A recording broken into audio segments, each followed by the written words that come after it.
Al parecer el presidente Petro volvió a disvariar.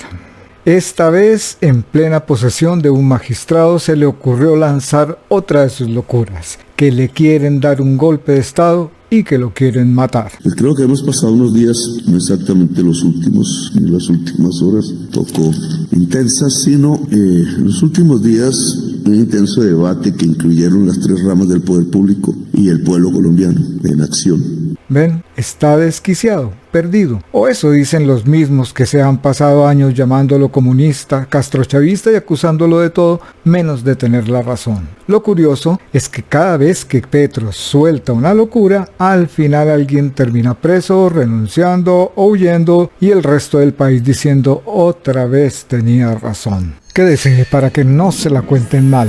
En esta explosiva intervención, Petro detalla resultados de investigaciones imperdibles con Álvaro de Jesús en Estrategias de Opinión. Bienvenidos. Alrededor de el Estado de Derecho, el Estado Social de Derecho, las búsquedas a través de las reformas sociales que se han presentado al Congreso de la República, de las cuales ya 2 han sido aprobadas. Entramos en el terreno de la discusión de la tercera. No son los únicos proyectos de ley que he presentado, ni que todavía tendremos un tiempo para presentar algunos otros, pero que versan todas sobre la realidad contemporánea de Colombia y hacia dónde ir. Al final, el debate, en el fondo, responde la pregunta de a dónde ir. Es un debate que también tiene que ver con la humanidad. Antes de ayer estábamos en algo parecido a eso, no me gustó mucho, pero y no me gustó ahora, digo porque ¿qué es? Bueno, ¿y a dónde vamos en el mundo? ¿A dónde vamos? ¿A dónde debemos ir? Que no es lo mismo.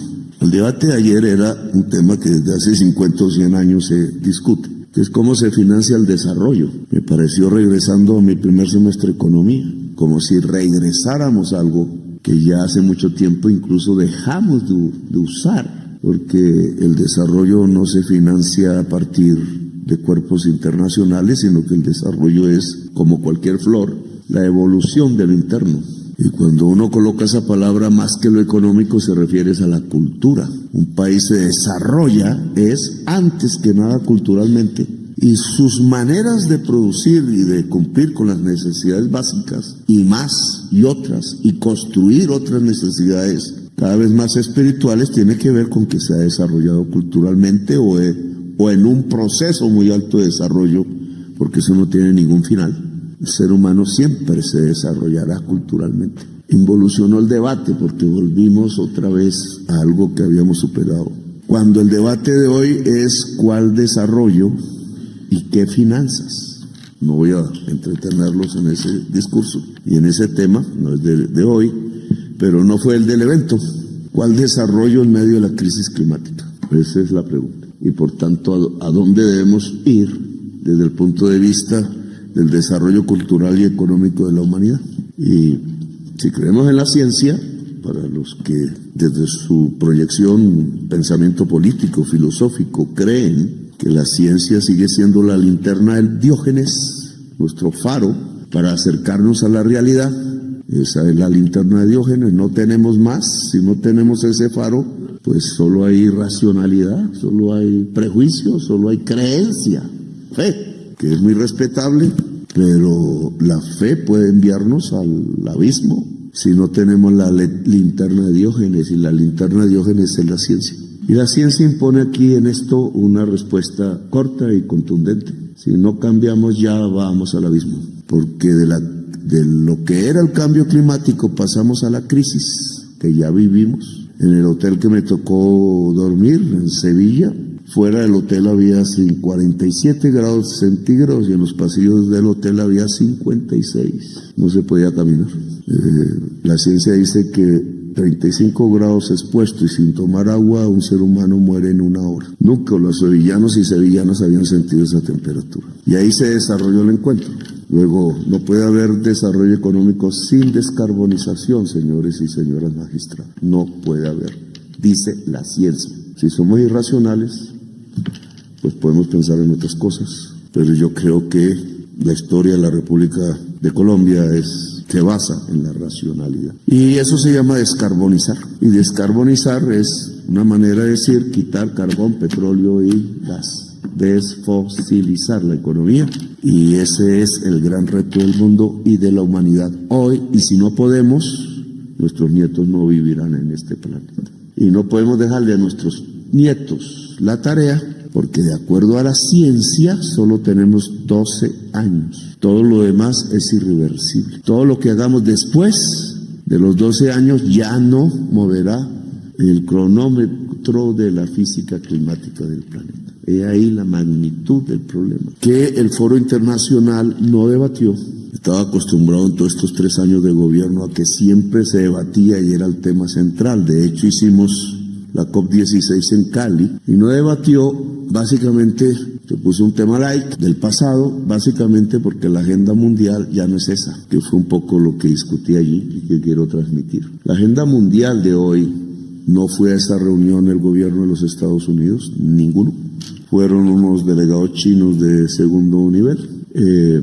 Mandaron el segundo en importancia del Fondo Monetario Internacional, siempre iba Georgieva, que es mi amiga, y fue el presidente del Banco Mundial, Macron, y presidente de Suiza, y Pedro Sánchez, y algunos países africanos y algunos latinoamericanos. Al no ir a Estados Unidos, que es el principal responsable de la acumulación de gases de efecto invernadero en el planeta, y al no ir en el más alto nivel el gobierno chino, que es el mayor responsable hoy del flujo, que es diferente al acumulado de CO2 en el planeta, y al no ir la presidenta del FMI, no se pudo discutir lo esencial, que es cómo se reestructuran las finanzas públicas mundiales de cara a que podamos invertir los recursos suficientes en descarbonizar la economía para poder salvar la vida de nuestros nietos y de nuestras nietas. Y ya pasaron 3 años de los 12. Luego, las circunstancias sí me parecen dramáticas. Y volviendo al tema colombiano, entonces, ¿cómo un Estado social de derecho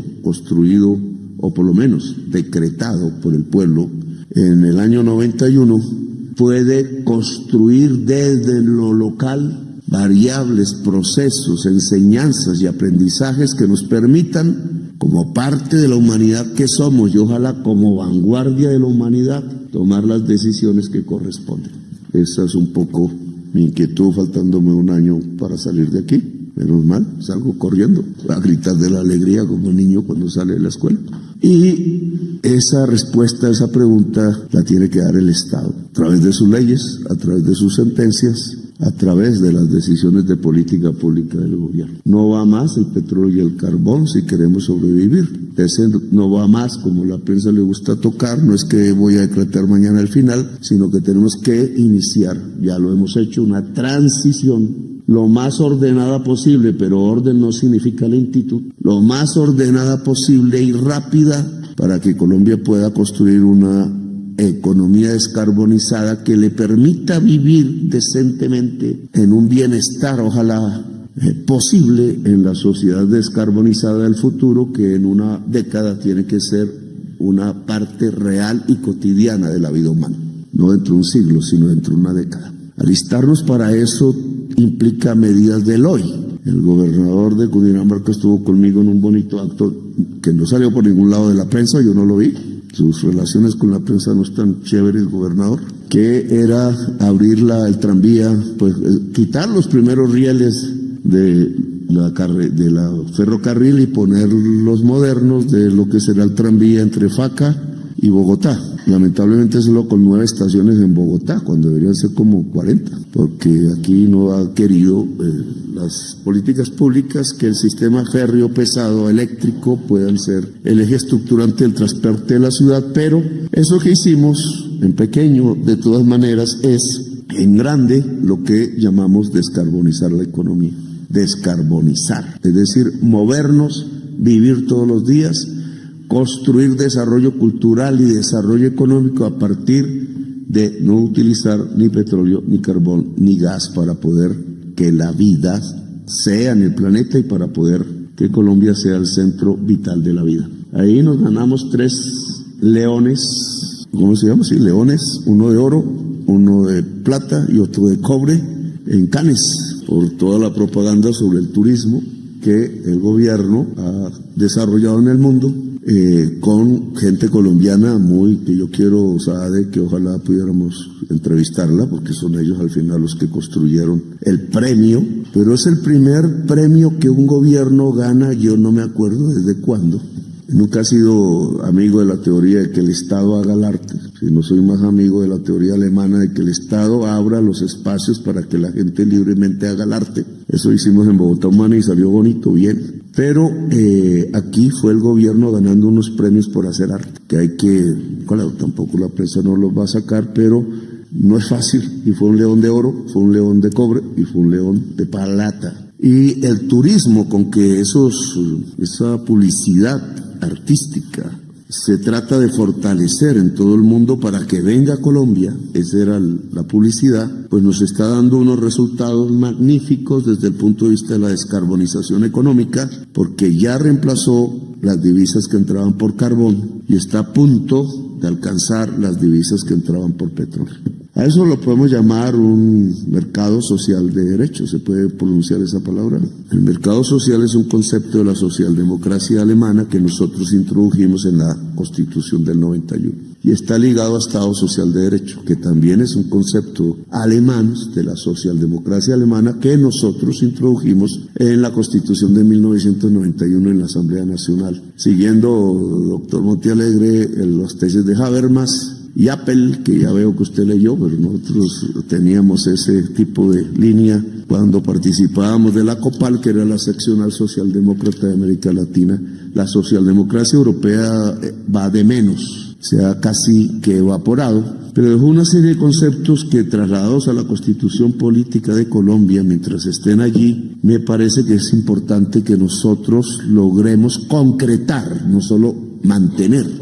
El Estado Social de Derecho, a diferencia del Estado de Derecho, es cumplir las normas, que los procesos se den de acuerdo a normas regradas premeditadamente y democráticamente construidas, subrayo esa palabra, con un objetivo esencial del Estado: construir justicia social, equidad, no construir inequidad. Si la ley produce desigualdad, no nos sirve. En mi opinión, no puedo quitarle la de ustedes, obviamente, pero la doy. No construye Estado Social de Derecho.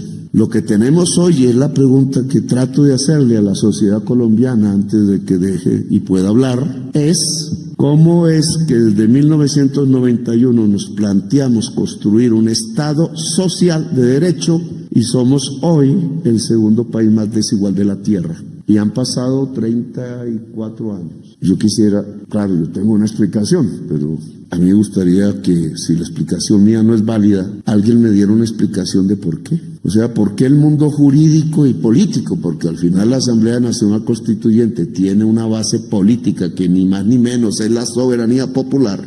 Ni más ni menos, en esa época, que yo era un joven, recién había dejado mis armas, que no era más una pistola Beretta que no me gustaba. Si recién de pasado eso, la Constitución de Colombia se planteó a través de una Asamblea Nacional Constituyente, y la Constitución de 1886, contra la cual yo me levanté en armas, confieso, lo confesé desde el principio, yo cometí un delito político, se llama rebelión, no sedición. No era que quería cambiar un gobierno, no pasó nada, no era que quería ir a protestar porque se acabó el agua en mi pueblo, no, rebelión, era que quería cambiar un estado por otro. Esos somos los rebeldes. Solo me califica delincuente el que está en ese estado, porque lo quiero cambiar. No me califica delincuente nadie más, porque no es un delito sino nacional y político. Por eso el senador ese o congresista que anda diciendo que soy narcoterrorista, pues voy a ir yo creo que hay un camino jurídico. Ni narco ni terrorista, rebelde, como fue Bolívar. ¿Qué quería Bolívar? Cambiar un estado por otro.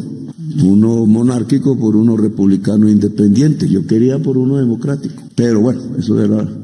Pero ese estado que se cambia en la Constitución del 91, porque yo me acuerdo a Antonio Navarro Serpa y Álvaro Gómez diciendo juntos: se deroga la Constitución de 1886, un siglo y pico después, un siglo y 10 años. y en su universidad, Vladimir, que es el externado, me habían enseñado que esa universidad tenía 90 años, fue cuando conmemoramos los 90 años, ya tiene un siglo de un pensamiento liberal que trató de mantenerse vivo estudiando libros en una universidad liberal, porque no congeniaba con quienes habían construido el Estado de 1886, que llamaron de la regeneración, porque era un Estado teocrático, antidemocrático y regresivo. Me pregunto, pasó un siglo y no pudieron tumbar esa Constitución, nunca. Y hubo una cantidad de muertos, empezando por el general Rafael Uribe Uribe, que en mi opinión es el antioqueño más universal de Antioquia. Con un hachazo, por aquí con un hachazo lo mataron en la cabeza, porque llevaba quería que la educación en Colombia fuera una educación pública, y quería que se fortaleciera la educación pública. Por eso lo mataron. Dice la señora Adelina Cobo en su libro histórico, no sé si será verdad, que el jefe de la policía de Bogotá y el obispo se jugaron para contratar 2 sicarios que con machete en mano asesinaron al general. Y senador de la República en ese momento, el único senador liberal que había, y que había luchado con las armas en la mano porque no aceptaba la Constitución del 86 y levantó la bandera roja con sus ejércitos, y ese es el Aureliano Buendía de 100 años de soledad, al cual lo acompañaba Gerinaldo Márquez, el coronel, que después de hacer el pacto de paz, y en el pacto estaba la cláusula que todos los combatientes serían pensionados, nunca le llegó pensión. Y entonces esa Constitución del 86 no pudo ser, se reformó, sí, por un gigante, López Pumarejo, y metió la palabra sindicato y metió la palabra modernización agraria y metió una ley, la ley 200, que empezó a hablar de reforma agraria, palabra que ya Murillo había pronunciado en 1850, Murillo Toro, cuando el Partido Liberal nace con un objetivo programático en ese momento, y por eso se llama liberal, libertar los esclavos. Y entonces el otro partido nace con otro objetivo, que es que los esclavos no se liberen. Y todo termina en un acuerdo, después de que echaron al general Melo, que quiero traerlo aquí, pero no he podido porque no han encontrado los restos en Chiapas. Fue fusilado por los conservadores en México, él peleando al lado de Benito Juárez. ¿El acuerdo sabe cuál fue? Que se permitía liberar los esclavos, pero se les consideraba propiedad privada, dice la ley, y por tanto había que indemnizar con dinero público los dueños de los esclavos. Esa es nuestra ley, doctora. Claro, ya no vigente porque ya no hay esclavos, pero así se liberaron los esclavos en Colombia. Los republicanos de Colombia, los liberales aceptaron porque al final era su objetivo. Lograron un acuerdo pacífico, no se mataron entre ellos como pasó en Estados Unidos, sobre la base de considerar en la ley colombiana de que el ser humano es propiedad privada. Es nuestra ley. Así se liberaron los esclavos. Y está 30 años después, está antes de la Constitución del 86, y así con esas personas que hicieron eso se hizo la Constitución de 1886. Me critican hoy que use la palabra neoesclavista. Nuestro modo de producción originario, que se mantuvo hasta el año 50, fue esclavista. Y así aparecieron muchas de las instituciones de Colombia que se les colocó marca en 1886, y que nosotros, esos 3 que se pararon ahí, Antonio Navarro Wolf del M-19, Horacio Serpa del Partido Liberal y Álvaro Gómez Hurtado de la Nueva Derecha Colombiana, declararon o dijeron al unísono derogar. Se derogó la Constitución de 1886. Nosotros, los que dejamos un arma, la mía una bereta, derogamos. No pudo Uribe, no pudieron no sé cuántas guerras civiles, no pudo Jorge Eliezer Gaitán, no pudo Gabriel Turbay, que se suicidó en París de la tristeza, no pudo Alfonso López Pumarejo, que tuvo que, dice él, irse por amor porque la mujer estaba enferma en Nueva York de cáncer, o por miedo porque le pusieron un kepis en el escritorio. No pudo la Revolución Juvenil del 68 y el 71, no pudo el sacerdote Camilo Torres Restrepo, cuya sotana está aquí debajo de este piso, No pudieron los guerrilleros, ni liberales, ni los insurgentes socialistas de aquel entonces, solo un grupo de jóvenes que logra un acuerdo de paz, unos votando una papeleta sin autorización en las urnas, otros pues dejando las armas, otros que venían de la política tradicional y ya con tantos muertos del narcotráfico no, creían que se podía seguir con la Constitución del 88, decidimos que se deroga la Constitución del 86 y se aprueba la del 91. Una papeleta en las urnas, una Constitución del 86 que prohibía, si no fuese por acto legislativo, que se reformase la Constitución. Nadie más, y que no decía que el soberano es el pueblo, soberano es la nación, decía, oh Dios. ¿El Dios de quién? ¿Y cómo se cambió entonces? Se cambió porque no había otra forma de seguir, porque nos íbamos a volver una sopa de sangre en el país, porque la tasa de homicidios de Medellín era de 420 homicidios por 100.000 habitantes. Hoy estamos a punto de bajarla a 10, y es gracias a que hablamos de frente con las bandas que están presas. Hablamos, no matamos jóvenes. Hablamos, no condenamos al que sale a protestar a 12 años de prisión por terrorista. Hablamos, porque si no hablamos no somos seres humanos. Y hablar se volvió delito y crimen. No hay que hablar, dicen, hay que matar.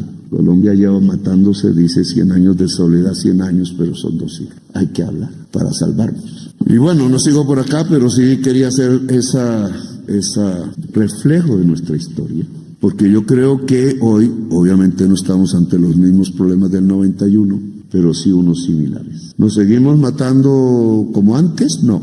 Hemos logrado unas victorias. No son 400, son 10 en Medellín. Y no son 90 que eran en Bogotá, son lamentablemente más, son 12 o 13 en este momento en Bogotá. No son 80, son 26 a nivel del país. Hemos tenido éxitos. El 91, la Constitución ha tenido éxitos. No se nos mueren tantos niños de hambre. Acabo de anunciar, doctor Ibáñez, en La Guajira, que usted conoce, hemos bajado a la mitad la tasa de mortalidad infantil de menores de 5 años por desnutrición, que en el caso de La Guajira es por agua. Lamentablemente el Congreso de Colombia hundió la ley del Instituto Nacional de Aguas que trataba de impedir, era mi idea, que la política local y las mafias locales no manejen el agua de los pozos diciendo más o menos, le doy agua si vota por mí. Pero no pudimos, el Congreso no aprobó en el último debate, faltaba el último, no aprobó la ley, obviamente por otras razones que no comentaré aquí. Pero hemos tenido avances en el Estado Social de Derecho, no digo que no. Sin embargo, sigue la violencia. Y hay una violencia nueva que está creciendo. Mientras en Medellín baja la violencia vieja al punto de 10 homicidios por cada 100.000 habitantes, empieza a subir y en Colombia es el 80% de los muertos por asesinato hoy, la nueva. La nueva no es colombiana. La nueva quiere matar a su presidente, el que les está hablando. Algunos dicen que no soy su presidente, porque se burlan del voto popular, porque escupen sobre el voto popular. Pero soy su presidente. Lo quieren matar. ¿Saben por qué no llegamos ayer? ¿Lo dijo o no lo dijo? No. Bueno, el coronel dice que no lo dijo, usted no lo dijo. Le hago caso, coronel. ¿Saben por qué mi hija no está aquí? Esa nueva violencia está matando a los colombianos y no es colombiana. Está ubicada incluso en algunos lugares del lujo mundial. Y es unas confederaciones de mafias que venían existiendo, pero que saben que en la globalización del capital y del mundo financiero, que se desata desde el 90 para acá, ellos tienen una oportunidad. Que ya el problema no es cómo coger oro en un sitio, sino cómo coger ese oro a la fuerza y meterlo en el sistema financiero mundial y se lava automáticamente. Y lo mismo la cocaína, y lo mismo las armas, y lo mismo el contrabando, y lo mismo la trata de mujeres, lo mismo la trata de niños para sexo, y óiganse bien, y lo mismo la trata de seres humanos para llevarlos a determinados sitios tan dantescos y oscuros, que es para que en directo por internet a costos altísimos para inscribirse en algo que se llama el Internet oscuro, puedan ver cómo violan directamente, cómo desmembran un cuerpo directamente, cómo asesinan directamente, cómo los violados pueden ser niños directamente, cómo les quitan a los niños sus extremidades y después violan antes de morir directamente. ¿Saben cuánto vale eso? ¿Y saben que hay centros de esos en el país? A tal grado ha llegado la degeneración dentro de una sociedad que, por sectores, porque no es toda, obviamente, se vuelve codiciosa. No solo se roban los niños, se venden los niños en Colombia. Hay una neoesclavitud en Colombia. Y obviamente nosotros tenemos que luchar contra eso. Pero es la nueva violencia que tenemos. Los señores que se visten de verde oliva en el Micay o en el Tambo o en Argelia o en el occidente del Cauca no son guerrilleros de la FARC. Son la fuerza que Iván Mordisco llevó a articular a la Junta del Narcotráfico. ¿La Fiscalía tiene alguna investigación sobre la Junta del Narcotráfico? O lo he mencionado varias veces, o aquí hay personas que saben qué es la Junta del Narcotráfico. El señor Chiquito Malo, jefe, porque son federaciones del Clan del Golfo, está articulado en segundo nivel, no en primer nivel, en el mismo nivel que Iván Mordisco a la Junta del Narcotráfico. Y entonces, ¿quiénes son los de la Junta del Narcotráfico? Le pregunté a la DIPOL, la inteligencia de la policía. ¿Cómo, presidente? ¿Eso qué es?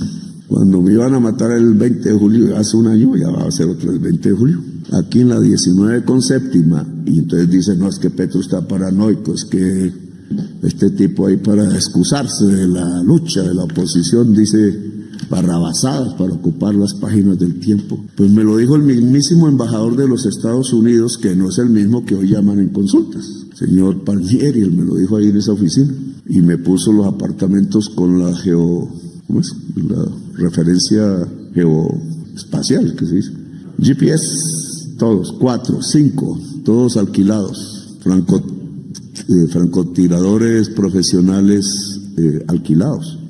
Dijo que era Iván Mordisco. Yo ahí dije, pero ¿cómo? Si la FARC no tiene ni idea cómo se mete en Bogotá y hace algo realmente dañino o importante en Bogotá. ¿Cómo?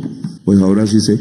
No era Iván Mordisco, era Iván Mordisco subordinado a la Junta del Narcotráfico. ¿Por qué, compañeros y compañeras magistradas? Ayúdenme en eso.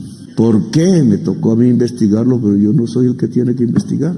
Porque uno de los miembros de la Junta del Narcotráfico, en votación, es democrática, no es un capo, votan por internet, porque es multinacional, no están todos juntos. Hay colombianos, obviamente, ahí sí no nos podemos escapar. Hay colombianos. Uno mató 3 esmeralderos en Bogotá con francotiradores. El tío de él era el tercero en el cartel de Medellín. Se les olvidó a la prensa mencionar el tercero del cartel de Medellín. ¿Quién es el tercero del cartel de Medellín? Porque sabemos de Pablo Escobar y el otro era Gacha. Y el tercero quedó libre. Y su sobrino hoy es de la Junta del Narcotráfico. ¿Y qué pasó en esa votación? Que otro de la Junta del Narcotráfico, por eso es que me quieren matar a mí, por decir esto, que se llama Marcet, se me olvidó el nombre de Marcet, uruguayo, que tiene la ruta más poderosa del sur de América de cocaína, que ni más ni menos es llevarla de Santa Cruz de la Sierra y las selvas de Bolivia hacia Río de Janeiro, Sao Paulo, Buenos Aires, Montevideo. Todas esas ciudades juntas suman casi la misma población de Estados Unidos. Pues el dueño de esa ruta estaba siendo juzgado por el señor fiscal Pecci de Paraguay, que recién casado, ya embarazada su esposa, decidió pasar la luna de miel en Cartagena. Mala decisión, porque Marcet tenía un socio en Colombia y le ayudó a saber dónde estaba y lo mató. Los presos materiales, como pasa con el caso del senador Miguel Uribe, están presos, condenados. Una pareja de hermanos que Sabe y compañeros del gobierno deben ser salvados de inmediato de la cárcel donde están, porque los quieren matar. Y los señores hermanos le dijeron a un fiscal, el fiscal del caso, que hablaban quiénes eran los intelectuales y las esposas de ellos eran protegidas, Las esposas de ellos fueron condenadas a la máxima condena y ellos se quedaron en silencio. Eso ustedes saben, se llama silenciar un proceso. En la fiscalía nunca más se volvió a hablar de los autores. Se borró el nombre de Lozano y se borró el nombre de Marcet, junta del narcotráfico. Mató al fiscal paraguayo Pecci y están en la impunidad. ¿Y por qué la fiscalía colombiana deja ese caso en la impunidad?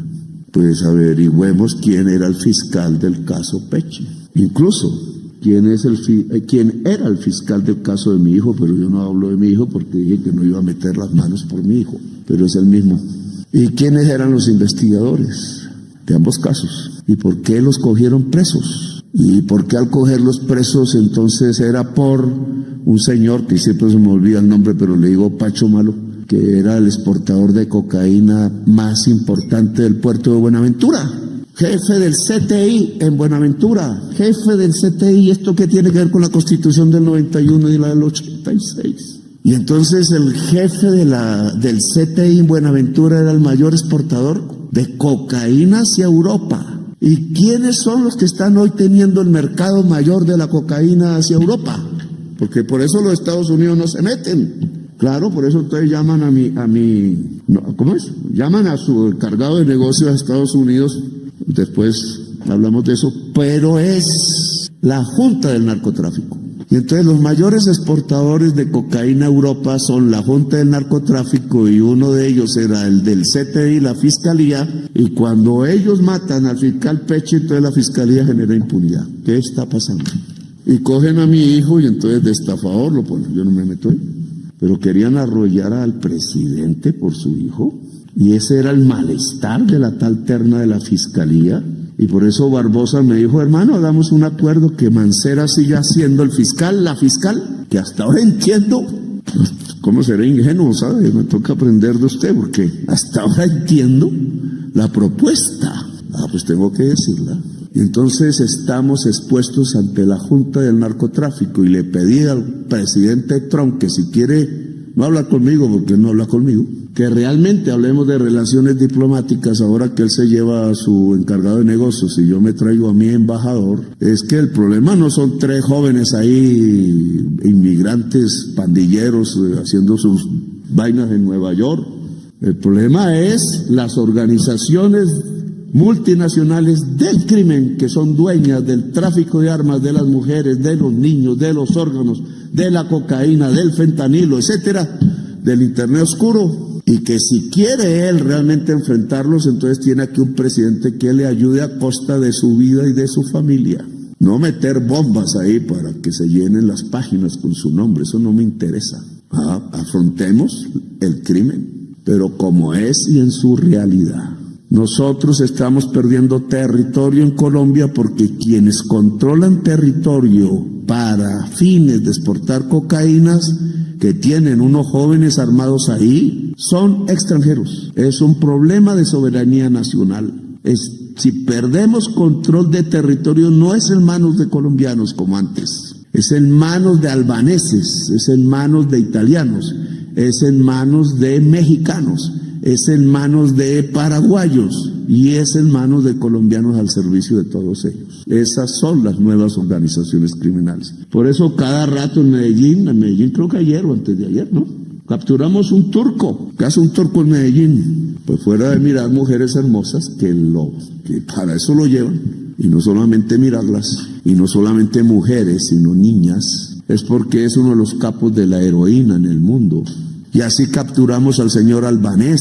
Y en Venezuela capturaron otro albanés, pero como era en Venezuela, la prensa se burló. ¡Ja, ja! Lo capturaron con una pistola. ¿Y saben de dónde era la pistola? De Colombia. ¿Y saben a quién pertenecía? A un oficial de la Armada. ¿Y saben por qué el oficial de la Armada terminó vendiendo su pistola?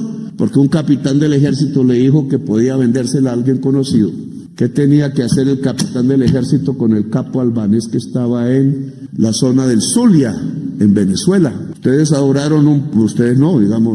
Sectores de la política colombiana adoraron a Duque. ¿Por qué rompieron las relaciones diplomáticas y dejaron la frontera en manos de la mafia? Si ya la mafia en este momento no está controlada por el ELN guerrillero de antes. sino que está controlada por la mafia albanesa.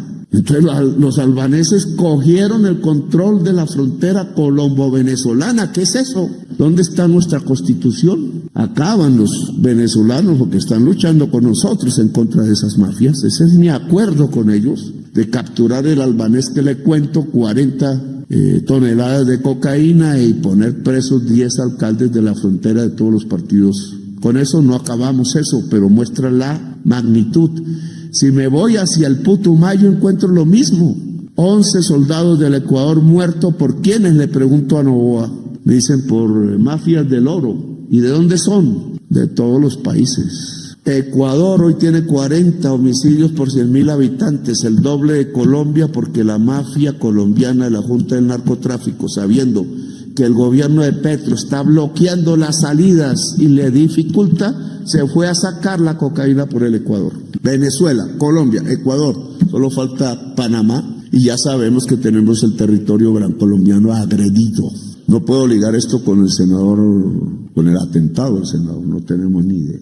Hasta ahora sabemos que los autores materiales son microtraficantes. No puedo pasar de ahí porque sería una... Pero así estamos. Así estamos. No voy a contar lo que sabemos ya de las próximas circunstancias, pero lo que yo les quiero decir entonces es que el país está siendo agredido, que su enemigo son las organizaciones del crimen multinacional que lavan dólares con nosotros. Ahí está Diego Marín libre, pero es uno apenas de los tantos, también por el puerto de Buenaventura, que tenía una serie de relaciones dentro del Estado magníficas. Incluso hasta llegó a entrar al gobierno, o trató de intentar entrar al gobierno, lo que yo fui echando a todo el que iba sabiendo. Hay unos que denuncian gente, como diciendo, estamos limpiando el estado de Diego Marín, y resulta que le están haciendo un favor pactado para que le echen gente que no está con Diego Marín. Bueno, esos son temas un poco más escabrosos. Magistrado, yo no hablé mucho de Corte Constitucional, sino de todos estos hechos un poco para informar a la opinión pública. Claro, hay fuerzas de la derecha extrema que ya hemos visto actuar tratando de cortar las relaciones entre Colombia y Estados Unidos. Les interesa. Si se cortan las relaciones entre Colombia y Estados Unidos, buena parte del andamiaje que hemos construido, y no solo en este gobierno, de lucha contra el crimen organizado, se desploma. Por eso quieren hacerlo. O sea, no es porque están levantando la bandera nazi, la lucha contra el comunista, ¿no? Están tratando de destruir una relación que saben es un obstáculo aún hoy, y fuerte, no cualquiera, en la lucha contra las organizaciones criminales multinacionales. Lo único que les critico es que los Estados Unidos solo atacan las que van contra ellos, y a veces dialogan con las otras porque no van contra ellos, y a veces hacen negociaciones de que si no va contra nosotros, no hay problema. Ojo. Pero, sea como sea, hemos construido un instrumento mundial con la policía más, a pesar de toda infiltración, que es grande, la policía más experta en la lucha contra mafias del mundo y la armada más experta de todo el mundo en incautación de cocaína, que por centenares hemos quitado, creo que llevamos más de 1,000 toneladas. Eso no lo hacen ni los, claro, lo hacemos conjuntamente en muchas cosas. Cortar las relaciones entre Colombia y Estados Unidos, y se emborrachan en Dubái, no sé en qué fiesta en medio del oro, ni me la imagino, la Junta del Narcotráfico. Entonces, los funcionarios de origen cubano de Estados Unidos, les digo, les cojan enemigo. Nosotros no somos. Si ven que en su sociedad estas organizaciones están matando a 100,000 ciudadanos por año, el enemigo no es Colombia. Y el Colombia puede ayudarlos a resolver el problema. Yo no me arrodillo ni me dejo presionar. Ni me asusta un congresista diciéndome narcoterrorista. Ni narco ni terrorista, jamás he sido. Pero sí sé lo que está pasando. Y entonces esos que están llevando a Trump hacia rupturas en América Latina, lo están llevando es para que se debilite todo el frente organizado de batalla que tenemos contra las organizaciones multinacionales del crimen. Si Estados Unidos no quiere, seguimos con los europeos. No nos vamos a quedar solos. Pero hay que saber quién es el enemigo. Y el enemigo hoy no es ideológico. El enemigo hoy es criminal. Y la violencia de hoy en Colombia no es ideológica. La violencia en Colombia de hoy es criminal, con fuerzas políticas, sí, porque siempre las ha tenido. Y el Estado Social de Derecho, Héctor, usted solo lo conocí cuando fue mi abogado en el tema de Ordóñez, cuya sentencia no se cumple en Colombia, ¿cierto? Que es la que ordena que la Procuraduría y la Contraloría no inhabiliten ciudadanos en Colombia. Aquí está el magistrado que nos ayudó frente de nuestra magistrado Palomino, ¿sabe qué es eso? Ahora echamos para atrás otra vez. Ningún órgano administrativo tiene por qué inhabilitar ningún colombiano, porque eso se llama dictadura. Con el respeto que ustedes me merecen, ustedes vinieron a hablar conmigo aquí. O sea, yo soy de un órgano administrativo, entonces yo inhabilito a un ciudadano, ¿me llamarían dictador o no? Por decreto el ciudadano tal pierde sus derechos políticos. ¿Qué es eso, doctora Iris? Dictador. Y entonces, ¿por qué un funcionario del mismo nivel mío, no nivel, sino orden mío, del ejecutivo o administrativo, puede quitarle los derechos políticos a otro? En la jurisdicción colombiana, cuando una sentencia de la Corte Interamericana de Derechos Humanos ha dicho que no la estamos desacatando. Entonces, ¿por qué no restablecemos nuestro Estado Social de Derecho, magistrado? Parte vive, parte está golpeada. Parte no la hemos ni siquiera construido aún, decía, ordénase la Constitución, Estatuto del Trabajo. ¿Cuántos años lleva esa orden? 34 años, apenas recién, y miren lo que me ha costado. Hasta consulta popular tuve que convocar por decreto, igual que César Gaviria convocó por decreto la Asamblea Nacional Constituyente en 1990. Y ese decreto, como lo facultó, si la Constitución del 86 ni siquiera hablaba de eso, y la mía que sí habla, no puedo, debate que no puedo meterlo porque es materia está en discusión, digamos, no es materia pasada, aún está en discusión. Pero lo que sí podemos discutir es hacia dónde vamos. Y yo lo que diría es, sí hay unos temas globales mundiales a los que tenemos que afrontar. Descarbonización. Tenemos que hacerlo. ¿Cómo vivimos sin carbón, sin petróleo y sin gas? Tenemos que afrontar debates nacionales, la equidad social, el Estado Social de Derecho, las reformas sociales para que no seamos el segundo país más desigual del mundo. Eso es una decisión nuestra. Que hay unos ricos muy ricos, sí, chévere que estén ricos.